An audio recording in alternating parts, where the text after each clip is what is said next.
और जी हमने अपने घर के मंदिर में अपने माता पिता जी की छवि विराजमान करी हुई है जो श्री जी के चरणों में चले गए हैं। कुछ लोग कहते हैं कि पितरों की छवि ठाकुर जी के साथ नहीं रखनी चाहिए, कृपया मार्गदर्शन करें। अगर आपकी भावना की हमारे ठाकुर जी हैं तो कोई परेशानी नहीं है। ठाकुर जी का रूप कैसा आपने मान लिया जैसा, सृष्टि कैसी आप जैसी देखो वैसी, समझ रहे ना भाई। एक पत्थर के टुकड़े में क्या है, कोई रूप है, कोई आकृति है, कोई उसमें।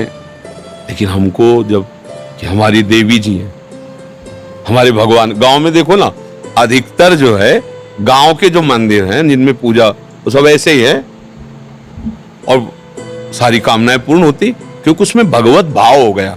अच्छा, जयपुर से जहां जयपुर जोधपुर में श्री विग्रह तैयार किए जाते हैं वहां आप जाइए, पत्थर की शिलाओं को काट काट करके, मतलब हमने देखा है जैसे गोपाल जी की वो बड़ी छवि है ना पीतल की, तो ऐसे ऐसे दबा के रेती से ऐसे, अब वो जिस प्रक्रिया से तैयार कर रहे हैं, फिर इसके बाद जब अपने पंचामृत से स्नान करके अपने सिंहासन में विराजमान करते हैं तो हमें भाव आ जाता है ना, हमारे भाव से भगवान दिखने लगते हैं ना। तो जब हम पाषाण के विग्रह में भगवत भाव कर सकते हैं तो उस रूप में भी भगवत भाव, अगर भगवत भाव कर रहे हैं तो कहीं कोई परेशानी नहीं है। और अगर भगवत भाव नहीं है तो पांच भौतिक शरीरों के चित्त रखने से मंगल नहीं होगा।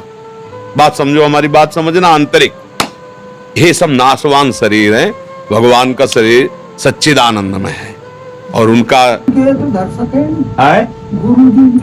गुरु और भगवान में अंतर होता है क्या? तो गुरु और भगवान में जब अंतर नहीं होता तो प्रश्न ही नहीं बनता। गुरु गोविंद न भेद कराई, संतत सकल सुनो चितलाई। हम गुरु भगवान कहते ना कि हमारे गुरुदेव भगवान से भी कहा, मोते ही अधिक गुरु ही जी जानी, जाने संत अनंत समाना। तो गुरु और भगवान कहने को केवल दो है, वो तो एक ही। अगर हम किसी पांच भौतिक शरीर में केवल यही भाव रखते हैं कि ये हमारे माता पिता ही केवल हैं, तो भगवान के सिंहासन में ना रखो, कमरे में लगा लो, देखते रहो। और अगर ये है कि ये मंदिर है माता पिता का जो रूप, इसके अंदर भगवान बैठे हुए, तो वही भगवान का साक्षात्कार हो जाएगा। अलग से फोटो भगवान की विराजमान करो या ना करो, हमारी बात समझना। केवल अपने माता पिता की छवि लगाई और मेरे भगवान है, रोज सेवा करो, आपको भगवत प्राप्ति हो जाएगी। क्योंकि आप किसकी सेवा कर रहे हो?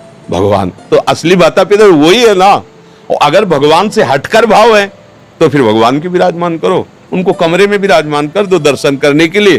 भाई ये माता है, पिता है, चाचा है, ताऊ है, परिवार, वो बात अलग हो गई। और अगर सिंहासन में तो चाचा ताऊ नहीं बैठे, मेरे भगवान बैठे, मम्मी के रूप में, पापा के रूप में, वही थे वही बैठे, हो गया काम। बस उनको जोड़ो, उनमें थे, उनमें है, उनमें रहेंगे।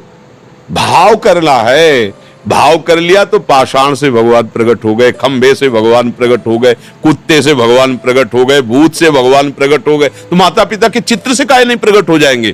काऊ से कहा जहां प्रभु नहीं वहां है, प्रकट हो जाए। पर बात समझना, हमारी आंतरिक बात समझ पाए।